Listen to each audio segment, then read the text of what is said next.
anos aqui no evento, que é essa situação onde eles têm nos mantido, né? O ano passado eu mostrei essa mesma imagem. Nós estamos sendo mantidos ainda na idade dos Flintstones, mas a gente já podia estar vivendo na idade dos Jetsons, né? Com os discos voadores ali que o Boris nos mostrou usando a tecnologia de Tesla. Então, eles já falaram sobre essa questão do efeito Casimir, que é o efeito, então, que comprova a existência de uma fonte de energia inesgotável, porque ela é parte da própria estrutura do espaço-tempo. Então, esse efeito já não precisa mais levar em consideração, porque já foram apresentados. Quem participou lá dos primórdios da internet, lembra que antes de Facebooks e outras coisas desse tipo, já existiam bastante ferramentas, bastantes coisas interessantes para fazer na internet, antes do .com invadir a nossa praia, como a gente dizia, lá por 1990 e poucos. Então, já existiam coisas como correio eletrônico, já existiam algumas páginas na internet, mas não tinha ainda toda essa tecnologia que nós temos hoje à disposição na internet. Mas ainda assim já eram coisas interessantes. Então já era uma revolução que poucas pessoas ainda conseguiam acompanhar. Eu sou do tempo ainda que a gente usava o procurador Alta Vista. Então, muitos aqui não devem ter esse conhecimento de que existia isso. Mas hoje em dia já está acontecendo isso aí. Então é como se já tivesse o e-mail, já tem a página na internet, já tem o hipertexto, como a gente chama, né? Mas ainda, naquela época, não tinha saído da universidade esse assunto da internet. Então aí nessas páginas eu botei algumas referências que eu acho que são muito úteis para quem quer começar a se introduzir nesse contexto. E aquela página do meio é um blog em português do cidadão aí que está bastante por dentro do que tem acontecido. E eles estão, então, ali relatando nesse blog várias outras páginas, como essas que eu botei ali embaixo. Esse Brian O'Leary, ele era um astronauta, e ele foi um cara que andou pelo mundo todo, assim como o Boris, procurando pessoas que construíram dispositivos e sistemas que eram além da unidade, e ele colocou no livro dele lá, dá para baixar alguns capítulos do livro dele, daquela página ali. O livro dele ainda está em inglês, eu já estou há alguns anos tentando convencer alguém a traduzir esse livro todo, mas ainda não consegui. De qualquer forma, esse Brian O'Leary, ele era consultor na área de energia do Reagan, por exemplo. Ele era um físico, PhD e tal, e ele não era uma pessoa facilmente enganável. E ele andou pelo mundo vasculhando, inventou, e se convenceu de que alguns eram realmente legítimos e produziam mais energia do que aquilo que consumia os geradores deles. Então não é um, não é dois, são os 50 que se espalham pelo tempo e no espaço, né? Então, esse cara documentou isso nesse livro. Eu recomendo esse livro, ele tem na Livraria Cultura, dá para mandar a livraria trazer, mas o livro está em inglês ainda. O que dá para fazer? O que nós podemos construir, pessoal da robótica ali, o Hackspace e assim por diante? Esse exemplo dessa lanterna aqui usa essa bobina Vortex PoE, que um pessoal lá dos Estados Unidos começou a brincar com a coisa de rotacionar o campo magnético, e o Rodin, aquele cidadão lá, tem toda uma matemática explicando o campo rotacional. Então, pessoal, vamos simplificar essa bobina de Rodin, e eles construíram essa aí que eu doei para algumas pessoas a estrutura. Aqui tem uma estrutura que está em funcionamento com uma bobina dessas, e essa bobina permite, então, você pegar poucos volts de uma bateria velha e produzir aí uma iluminação bem razoável. Esse casal do Bronx, que é pesquisador disso lá, eles construíram uma estrutura, mostraram como é que constrói uma estrutura de material que pode ser plástico, madeira, qualquer coisa assim, e faz esse enrolamento. Essa bobina, então, se usa de um oscilador como o Joule-Tiff ou Alexander-Meister. Esse aqui, no caso, é um Joule-Tiff, que permite, então, que você pegue uma corrente DC e crie uma corrente pulsada DC, pulsos de corrente contínua. Com isso, então, você faz com que essa bobina oscile. Haja uma ressonância dentro dessa bobina. Por isso que, então, esse refletor de LED consegue iluminar tão bem, mesmo só com 10 volts. O Charles Flynn, É um outro cara que propôs um circuito, que eu vou mostrar agora na próxima tela, que é um circuito, aí não dá para ver muito bem, mas é só para ter uma ideia, não tem partes móveis. É só um núcleo de ferrite com 2 ímãs e 4 bobinas. Isso eu estou construindo já, comecei a construir já. Já brinquei bastante aqui com o Joule-Tiff, com os LEDs. Agora o meu interesse é em fazer coisas que gerem mais energia do que só o que precisa para acender LEDs. Então ali não tem partes móveis, são 2 Cs, as letras C, né, de ferrite, que se unem para formar aquele laço fechado. E, bom, tem uma eletrônica simples aí também, que não é difícil de reproduzir. O mais chato é encontrar as frequências ressonantes, encontrar o tamanho certo dos ímãs, encontrar o tamanho certo das barras, o material que é feito aquela... O material de que é feito ali aquela...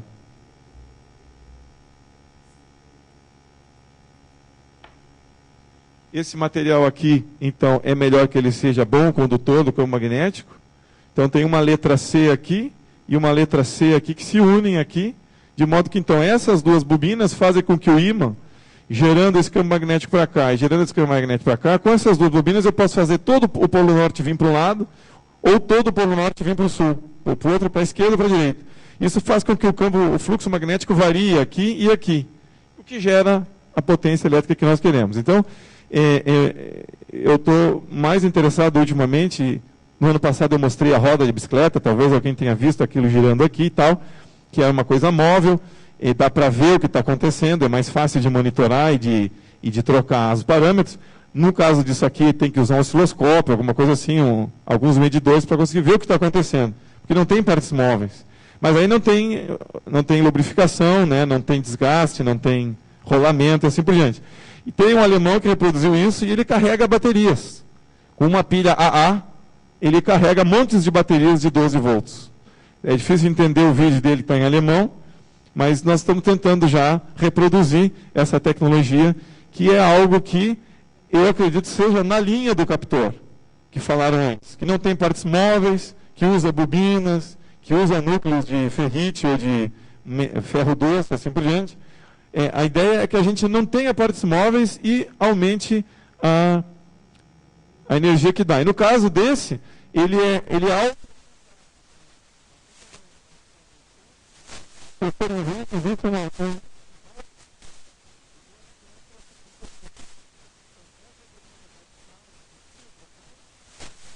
esse percebimento é alto.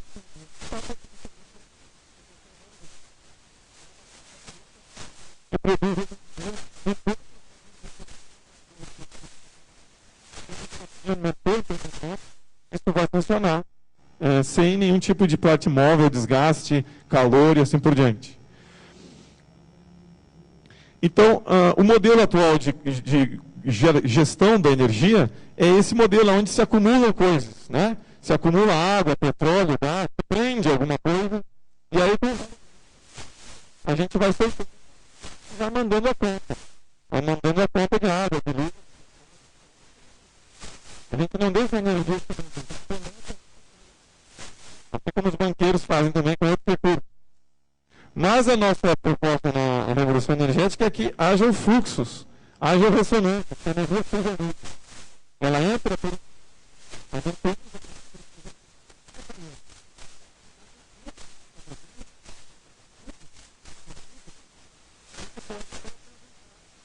Essa questão de ressonância e energia. Então, esse modelo de princípio ultrapassar esse modelo. Nós temos que partir para um modelo onde nós temos fluxos, onde nós colocamos um pouquinho de um lado e a natureza... Isso vale para todos os software livre. Nós pegamos um pouquinho de código, damos uma modificada, arrumamos bugs e mandamos adiante. O software livre só funciona assim, na forma de fluxo. Então, nós temos que trazer esse conceito de software livre. A minha crença é que a mudança necessária no setor energético, a revolução energética, precisa aprender com software livre. Nós estamos na frente deles nisso. Nesse momento eu me coloco mais como ativista de software livre do que como engenheiro, então nós estamos na frente deles disso. Nós estamos mostrando como é que se faz uma revolução tecnológica. E essa revolução tecnológica já aconteceu. No início o software proprietário dizia que nós éramos irrelevantes. Agora o software proprietário não vende.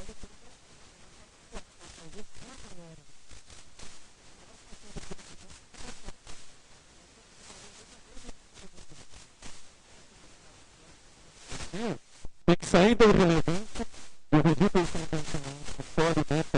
computador, até a completa autonomia energética, quando a gente manda cortar os fusos lá. Pagar pela energia que nós estamos vendendo, ou pretende lá cortar o fuso e não dá energia para o sistema. Quando o sistema passar a pagar pela energia, como é na Alemanha, assim por diante, aí então eu me reconecto para vender energia para o sistema. O ano passado, eu tive uma grande decepção, quando aqui no FISLE eu tentei mostrar as minhas geringonças. Eu não vou dizer o nome, mas para essa pessoa aqui, que talvez alguns conheçam, eu tentei mostrar as minhas geringonças para essa pessoa, e essa pessoa disse que não, eu sou um físico formado e tal, eu tenho muitos anos de prática em academia, e isso que você está dizendo não existe. Esse foi um dos iniciantes do nosso movimento software livre. Foi a pessoa que não acreditou naquilo que estavam dizendo para ele sobre os drivers da HP. E o fato de ele não ter acreditado que aquilo podia ser assim, ele iniciou o movimento de software livre. E hoje em dia essa pessoa, ele está numa posição de que não existe energia livre, isso é tudo loucura, eu sou físico, eu sei que isso não existe. Então eu escrevi um texto ano passado na página do Software Livre, botei lá a minha decepção, e enfim, eu espero que de alguma forma, antes de ele passar dessa para melhor, ele consiga acordar para o fato de que a revolução do software livre que ele iniciou, ela está agora sendo o modelo para a revolução energética. Então, é lamentável ainda que não só esses que estão hoje no movimento software livre, mas na academia, estão preferindo usar o efeito avestruz e não ver o que está acontecendo na volta deles, né? Nós não estamos falando de teoria, nós estamos falando de geringonças caseiras que funcionam e que, ao serem medidas, provam comportamentos anômalos, né? Provam comportamentos não explicáveis pela teoria convencional. Então, não fiz esse ano uma apresentação mais longa, porque a ideia é a gente conversar depois sobre isso. A ideia é que a gente tem que transformar, vamos transformar, vamos ser agentes da transformação, né? Nós temos condições para isso já. O modelo do software livre pode ser um exemplo para um modelo da transição tecnológica na energia, e é preciso que a gente traga a boa vontade, doar o seu tempo livre, começar robisticamente. Quem é que começou robisticamente aqui na indústria da TI? Eu pelo menos posso citar dois, né? A Apple e a HP. Eles começaram numa garagem lá, onde os caras começaram a brincar com alguma coisa que eles achavam que tinha futuro, e depois acabou virando o que é hoje. Nós temos muitas garagens pelo mundo, gente. Muitas garagens de gente fazendo geringonças assim, que são úteis. Lá em casa, quando falta luz, o pessoal sabe onde é que fica essa geringonça e outras que eu já construí, e ninguém fica no escuro lá, né? Então é possível começar a adquirir essa independência aos pouquinhos. Mesmo quem usa o Windows, se já está usando um browser livre, já é alguma coisa. Não está independente ainda, mas já está começando aí naquela direção. Então, mesmo quem não tem independência energética ainda, se já tem as suas lanternas todas feitas caseiramente, que funcionam melhor do que qualquer outra lanterna comercial, está dando um passo na direção da sua independência energética, né? Então, o meu convite é que vamos mudar, né? Vamos mudar no sentido de que vamos acreditar que nós podemos ter, assim como nossa dependência tecnológica, a nossa independência energética. Tá? Então, eu convido agora que quem continuou aqui, se tiver interesse em contar as suas experiências, se tiver perguntas e se quiser mais informações de como encontrar as coisas na internet, que participe abertamente. Agora nós temos um tempo ainda aqui. Eu convido então o Boris e o Fernando para que venham, que voltem à mesa, e que então as perguntas e os comentários vão estar abertos para todos. Obrigado.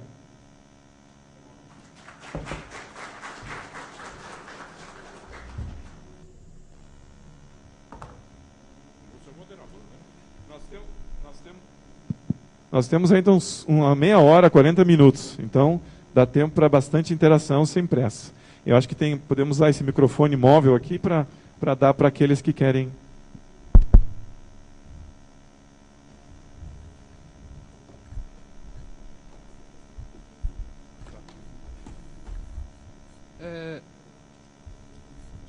Som. Som. Então, não, na verdade eu só queria fazer assim, uma colocação, só me apresentando, né, e tentando não usar o dogmatismo da ciência, né?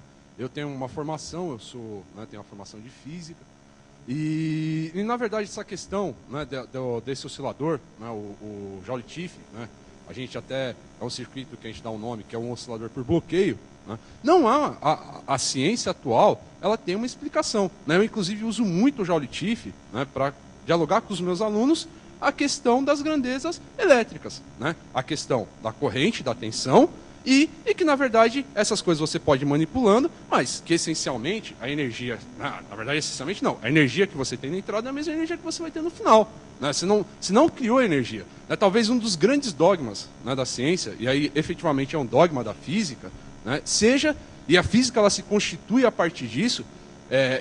eu acho que essa é uma das questões porque os físicos têm tanta resistência, porque a física se constitui fazendo esse diálogo, tentando encontrar uma explicação, né, para a questão da existência ou não, né, do moto perpétuo, né? E essa discussão, ela vem há muito tempo, né, há mais de 5.000 anos que é feita essa discussão, e que efetivamente é o centro da física, o centro das tentativas, e de fato, assim, até hoje não se conseguiu negar a impossibilidade da existência do moto perpétuo, mas também não se conseguiu, até hoje, né, pelo menos de fato, assim, construir um moto perpétuo que pudesse ter uma aplicabilidade, né? De fato, a gente consegue encontrar alguns mecanismos que têm formas que podem gerar movimentos interessantes. Né? Então, eu só queria falar isso. Então, primeiro, que eu acho que o Joule-Tiff ele tem sim explicações e muito simples, né? E que é muito bacana. É muito legal fazer essas geringonças, né? Agora, e que é muito pedagógico, inclusive. Então, e essa questão também da física, aí que eu acho da dificuldade que tem. Tá bom, eu agradeço a pergunta, foi muito propícia. A questão do Joule-Tiff ser um instrumento pedagógico é bem legal, é bem bacana. Tem outros osciladores, como eu apontei o Alexander Meister. Agora a questão é a seguinte, o Joule-Tiff que se ensina academicamente é um Joule-Tiff que usa uma bobina enrolada no núcleo de ferrite, alguma coisa desse tipo. Essa bobina que está aqui não é no núcleo de ferrite. Ela não é um transformador convencional. Ela é um transformador de 1 para 1, onde você tem uma ampliação do efeito da voltagem que não pode ser atingido com qualquer núcleo de ferrite existente. Eu desafio qualquer um a fazer essa mesma geringonça aqui usando um núcleo de ferrite de qualquer tamanho. Eu tentei já. Razoavelmente tamanhos diferentes e grossuras diferentes de ferrite. Não se consegue esse efeito multiplicador. Essa bobina Vortex, por exemplo, com baixíssimas voltagens, produz ozônio. Essa bobina Vortex, com um núcleo de metal dentro dela, no miolo dela, daquele vórtice, ela provoca aquecimento com baixíssimas potências elétricas. Essa bobina colocada dentro d'água, ela se torna uma bomba d'água. Ela faz com que ocorra um fluxo de água sem aquecimento na água. Então existem vários comportamentos anômalos que precisam ser explorados e estudados pela academia. Eu quero ler artigos, eu quero estudar teses de doutorado, alguma coisa assim, estudando esse enrolamento e mostrando até onde ele vai. Um dos fenômenos mais importantes que acontece com essa bobina é que ela é um monopolo magnético. Então, o sujeito que estuda um pouquinho as equações de Maxwell diz, não, isso é uma bobagem total, isso não existe. Bom, existe. É só pegar um detector de campo magnético, aquelas canetinhas que tem o vermelho e o verde, que apitam e que mostram se é norte ou se é sul. Você passa essa caneta por toda essa bobina, em qualquer parte, só dá polo sul. Não tem polo norte em nenhum lugar dela. Agora você aumenta demais a voltagem, faz um overdrive da bobina, ela volta acima da bobina normal, então aparece o norte. É possível fazer ela ficar um bipolo magnético e um monopolo magnético. Só isso já é completamente fora do normal, segundo as equações de Maxwell. Então, sim, Joule-Tiff é uma coisa simples e bobinha que se usa para ensinar a eletricidade, ok? Agora, quando você coloca uma bobina que tem comportamentos não convencionais, esse oscilador apresenta utilidades fora do normal. Então, eu compreendo que a pessoa veja a parte da engenhoca que entende e diga, não, essa parte eu conheço, essa parte eu entendo, essa parte não é normal, não é anormal, certo? Mas existe uma outra parte ali, Aonde existe um artigo só científico publicado sobre esse tipo de enrolamento? Não existe ainda. Eu gostaria de existir, eu já doei várias dessas estruturas, já doei várias bobinas prontas, inclusive para a gente aqui da PUC, esperando, olha, me mostra aí alguma coisa, faz medições, me diz que ela é normal, me diz que ela não faz nada. Aí eu vou dizer, tá, então tá, eu vou partir para o próximo projeto então. Mas até hoje ninguém me disse isso. Voltando mais propriamente à pergunta aí do nosso consulente, toda vez que se tem uma revolução, ela se depara com uma resistência muito grande. Então, durante séculos, né, se discutiu a impossibilidade do mais pesado que o ar voar, né, de um objeto mais pesado que o ar voar. Até que um brasileiro fez o avião e provou que o mais pesado que o ar pode voar. Então desfez toda a teoria, todo o conhecimento, toda a verdade que existia anteriormente. Com relação ao que você falou, né, do moto contínuo, esses equipamentos não são moto contínuo. Só que você tem que sair da caixa para poder ver. Se você vê dentro de uma caixa fechada, você fala, não, está gerando energia extra, tirando do nada. Mas não é do nada. Você tem que sair da caixa e ver todo o universo como fonte de energia, como bem disse aqui o Boris, né, e como eu disse no início da palestra. Então, não se está tirando energia, não está se violando lei nenhuma da termodinâmica que diz que a energia não pode ser criada nem destruída, somente transformada. Está se transformando uma forma de energia, energia radiante, energia cósmica, né, energia do campo eletromagnético, tá, abundante, em energia elétrica. Né. E isso que está sendo, então, essa revolução. Complementando, quando houve a primeira revolução industrial, foi a criação do tear mecânico. Antigamente, as famílias tinham, todas as famílias, a grande parte de ocupação das pessoas era fazendo tecido, pegando fibras vegetais ou animais, fazendo fio, usando teares manuais para fazer tecido e não atendia a produção. Então, grande parte da renda, da ocupação das pessoas era a indústria, a tecelagem manual. Quando se criaram as máquinas têxteis, uma máquina fazia o trabalho de 200 pessoas, né? Então, as pessoas falam, não, isso vai causar problema, vai causar desemprego, vai causar pobreza, vai causar morte, né? Vai ser uma destruição das famílias. Até na Inglaterra, onde começou essa revolução industrial, um pastor anglicano, né, John Ludd, ele começou a mover o povo, né, dizendo que essas máquinas eram coisas do diabo. Então ele juntava o pessoal e invadiam as fábricas, destruíam, colocavam fogo, eram equipamentos de madeira, né? E a Inglaterra interessava se tornar um país líder de tecnologia, como foi um fator grande de desenvolvimento da Inglaterra. Então, o governo, na época, criou uma lei que quem invadisse, colocasse fogo, destruísse uma máquina, ia ser condenado à morte e enforcado, né? E passaram a enforcar tanta gente que começou a virar um problema social, jurídico. E então, qual a solução que eles deram? A Inglaterra, na época, tinha uma colônia que era do outro lado do mundo. Que é do outro lado do mundo? A Austrália, recém-descoberta, né? E, para povoar, eles pegavam essas pessoas e degradavam para a Austrália. E era um castigo, assim, sabe? Ser degradado lá para o outro lado do mundo, né? Para ver se amedrontava as pessoas. E mesmo assim, durante décadas, dezenas de milhares de pessoas foram condenadas, que criou-se até uma empresa de navios especializada em levar esses condenados para a Austrália. Né? Quer dizer, então você vê que demorou décadas para a população daquela época aceitar a revolução. Né? Hoje em dia não, hoje em dia as revoluções acontecem e não nos damos conta. Né? Quem usa mais telefone convencional, quem usa fax, quem usa telex, né? Quer dizer, quem usa máquina de escrever, certo? Foi tudo substituído de uma forma assim, quase imperceptível.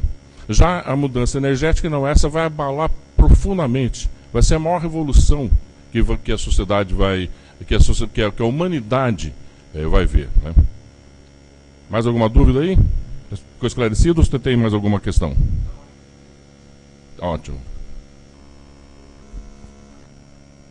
Eu quis adicionar um pouco nessa pergunta-chave. A pergunta é a questão da percepção nossa, das dimensões do planeta no que nós vivemos. Se nós mudamos as dimensões e saímos desse nosso mundo finito, nós vamos entender, até a ciência entende, que as leis de Newton, por exemplo, não funcionam nas dimensões de galáxias. Aí eu vou perguntar uma coisa chave: será que a roda da natureza é um perpétuo móvel? O universo é um perpétuo móvel? Será que o movimento da roda da natureza, então o universo vai parar um dia? A ciência de hoje só consegue explicar a expansão do universo. Isso tem fim? Só isso.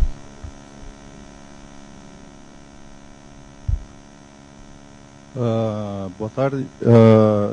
Queria uma sugestão como interessado, que eu sou no assunto, só sou iniciante e gostaria de saber por onde a gente poderia começar a fazer mais coisas, experimentos que a gente pudesse fazer em casa, num apartamento, sem botar fogo no prédio, alguma coisa assim.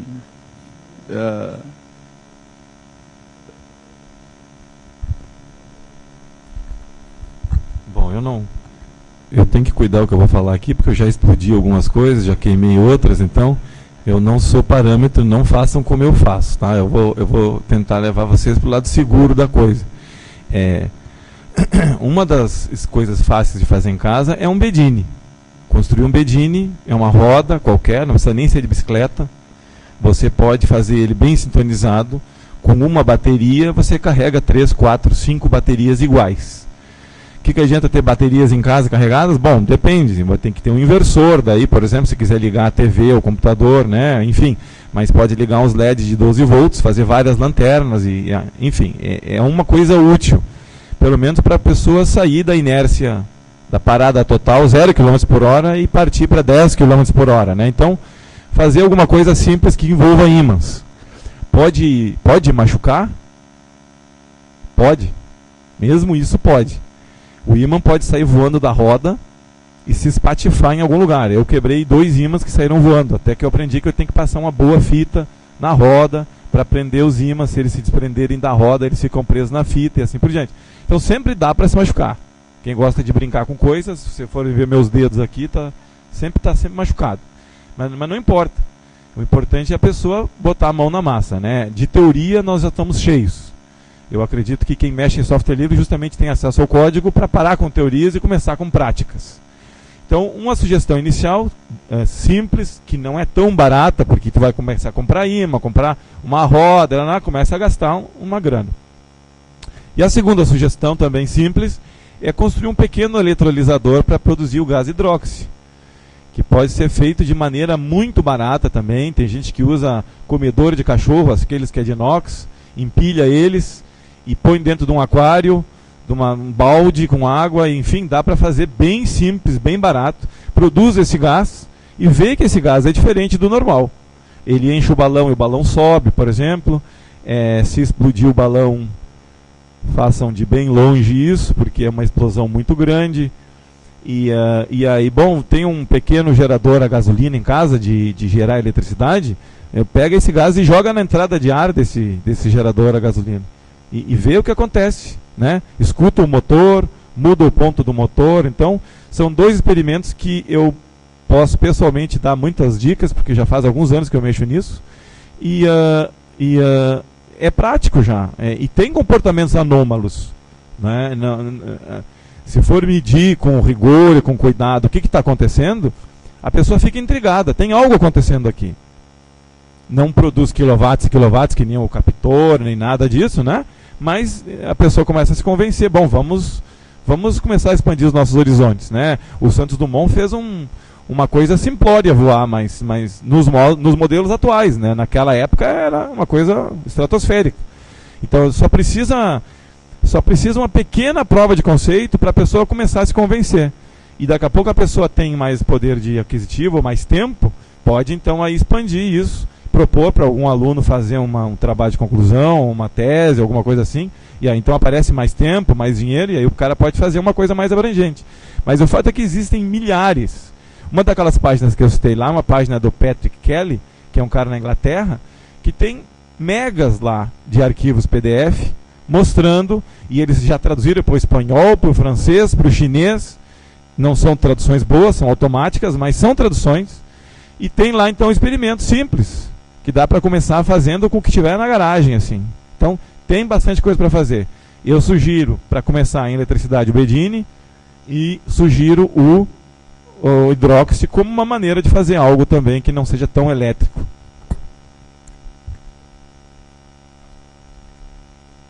Eu quis falar um pouco porque o Instituto Tesla tem um laboratório. É uma coisa diferente do que uma pessoa que está tentando fazer uma coisa. É uma rede nacional no Brasil, que já se espalhou no ano passado, de pessoas interessadas para replicar equipamentos e obter independência energética. É um assunto bem amplo. Mas, no caso, como nós estamos aqui na casa de Open Source, que é uma comunidade distribuída, onde tem muitas pessoas, eu queria falar que é importante que no futuro nós organizamos uma rede nacional de experimentadores e apoiadores de projetos similares, junto com um sistema de guardar documentos que podem explicar os processos e pessoas que podem às vezes traduzir os materiais de outras línguas para português. Desde eu cheguei aqui não tinha muita coisa sobre Tesla, tinha inglês, espanhol, claro, russo, muita coisa. Agora temos uns ajudantes que vão traduzir, já tem uns documentos, inclusive o Tomás, agradeço, traduzir um documento. Então é uma comunidade, uma rede de colaboração que às vezes é virtual. Porto Alegre, São Paulo, Natal, Brasília, Goiânia, para quem importa, porque nós temos internet como uma ferramenta de liberação. Agora o Instituto tem um espaço físico e nossa meta é transformar esse espaço físico para que podemos juntar experimentadores, utilizando ferramentas de colaboração, como as pessoas que têm interesse, às vezes não conseguem fazer, mas querem apoiar pela internet de uma forma que aqui no Brasil a gente chama vaquinha, porque todo o material tem que ser financiado de uma forma. Então, eu quero ver o Instituto Tesla no ano que vem como um ponto de manifestação dessa colaboração, primeiro virtual distribuída e depois num lugar físico, onde podemos juntar pesquisadores que já fizeram isso no exterior, que podem replicar isso no Brasil, que nós podemos medir, ver como isso funciona e capacitar, educar a população. E um ponto extremamente importante para termos sucesso nesse trabalho é a divulgação, é a participação, porque você não vê a imprensa falando sobre isso, você não vê a academia falando sobre isso. Os interesses que são contra são gigantescos. As empresas de eletricidade, as empresas de petróleo, as empresas de energia de modo geral, né? Eles têm recursos para investir em pesquisas, em universidades, então eles financiam. Então tem todo um complexo econômico, político e social de dominação que não quer que esse modelo atual seja extinto, porque gera lucros obscenos para os detentores dessas tecnologias. E a tecnologia de energia livre simplesmente se tornará completamente obsoleta, né? Então, eles têm recursos econômicos e não deixam que a população tome conhecimento. Então, complementando, é extremamente importante que cada um de nós cobre do governo. O governo fica iludindo com essa história, não, porque vai ter um apagão, precisa ter racionamento, estão acionando usinas termoelétricas a um custo altíssimo, usando o petróleo que as indústrias petrolíferas oferecem, né? Só esse ano o governo já investiu 11,2 bilhões de reais de subsídio para só operar essas termoelétricas, né? Então é um absurdo isso aí. A divulgação de cada um, quer dizer, a participação de cada um de nós, cobrando, estudando, compartilhando esse conhecimento com os colegas, com os vizinhos, com os amigos, na empresa, né? Cobrando dos meios de comunicação, por que vocês não divulgam isso, né? É um absurdo essa discussão da construção de Belo Monte, que é uma obra que possivelmente, quando estiver pronta, não vai ter utilidade nenhuma. Nós estamos na iminência, eu acredito que 2014 vai ser o ano da entrada da energia livre no mundo, no mercado, né? E, no entanto, estão lá gastando dezenas de bilhões de reais, de dólares, né? Os esses escândalos da Petrobras, sabe? As grandes empresas aí, elas faturam um horror e continuam, e o mais importante, continuamos sempre na dependência. Então imagine, por exemplo, se houver um colapso da energia elétrica, se houver um colapso do abastecimento de combustível, a humanidade se extingue, ou grande parte dela se extingue, né? Quer dizer, então estamos sob a dominação. Uma das razões de se chamar energia livre é porque ela nos dá a liberdade.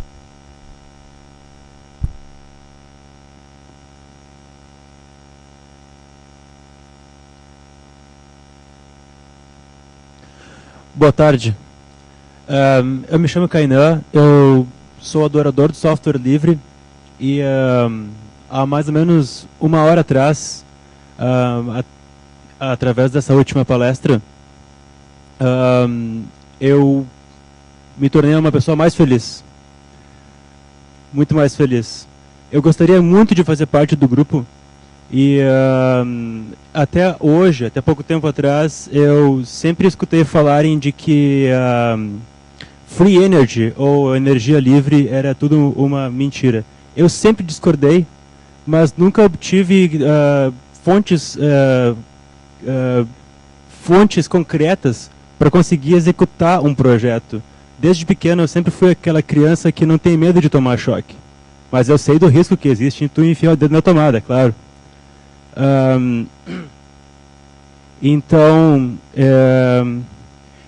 baseando nas questões que foram relatadas na palestra anterior, eu só gostaria de um reforço referente, por exemplo, as leis da Anatel perante a utilização das fontes de transmissão de energia sem fio. Por exemplo, existem estudos que fazem a medição ou os efeitos que causam as ondas de rádio no corpo humano. Foi dito anteriormente que a transmissão de energia perante ao modelo Tesla não são ondas de rádio, correto? Certo? Eu só gostaria de entender um pouco mais sobre isso. Muito obrigado.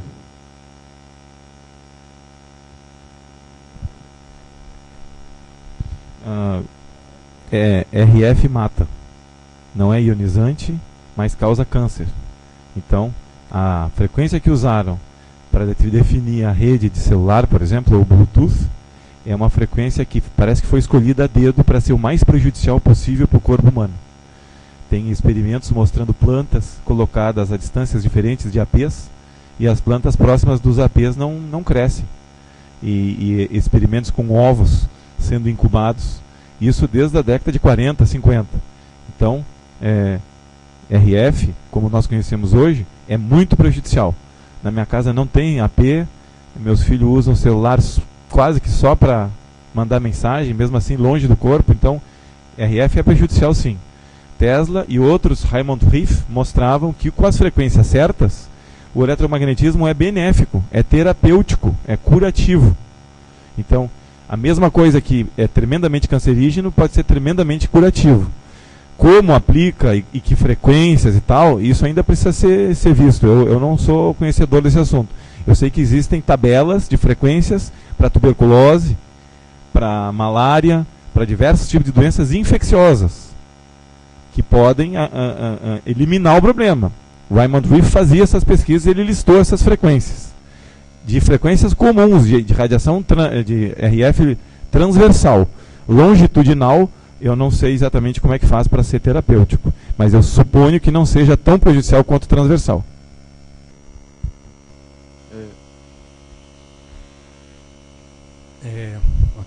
Nikola Tesla, no laboratório dele, até foi escrito pelos artigos dele que ele passava correntes de alta frequência no corpo dele. Se observa um efeito que chamam de skin effect.